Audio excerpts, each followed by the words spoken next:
Masih ingat dengan Nur Afifa Balkis? Nama Nur Afifa Balkis sempat menduduki puncak trending topik di media sosial Twitter pada beberapa waktu lalu. Pasalnya, sosok perempuan berusia 24 tahun tersebut diketahui terlibat dalam kasus korupsi yang menjerat Bupati Penajam Pasar Utara, Abdul Ghaffur Mas'ud. Mencapai prestasi yang gemilang saat usia muda adalah hal yang luar biasa dan bisa dibanggakan. Namun, bagaimana jika Anda menjadi seorang koruptor di usia muda? Hal tersebut dilakukan oleh Nur Afifa Balkis yang ditangkap KPK. Wanita cantik berusia 24 tahun itu menjabat sebagai Bendahara Umum DPC Partai Demokrat Balikpapan.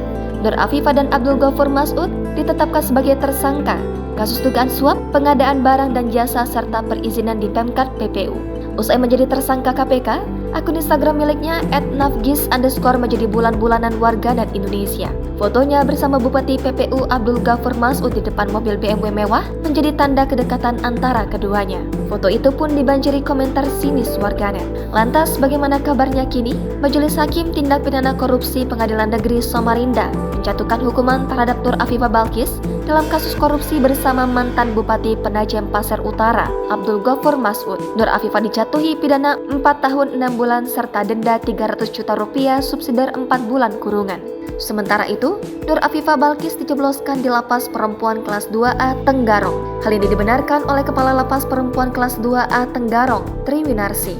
Meski begitu, Tri Winarsi mengatakan setelah Nur Afifa Balkis masuk ke Lapas Perempuan Tenggarong, pihak keluarga melayangkan surat permohonan untuk dipindahkan ke Rutan Kelas 2B Balikpapan. Surat tersebut lantas diterima dan diproses ke kantor wilayah. Nur Afifa Balkis pun telah masuk ke Rutan Kelas 2B Balikpapan sejak Kamis 20 Oktober lalu.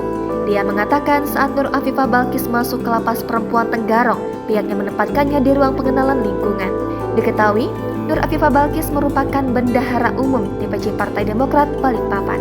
Majelis Hakim Tipikor Samarinda menyatakan Nur Afifa Balkis terbukti secara sah dan meyakinkan telah melakukan tindak pidana korupsi bersama-sama. Nur Afifa Balkis menjadi pelaku korupsi termuda, yakni berusia 24 tahun. Jangan lupa subscribe, share, komen, dan like ya!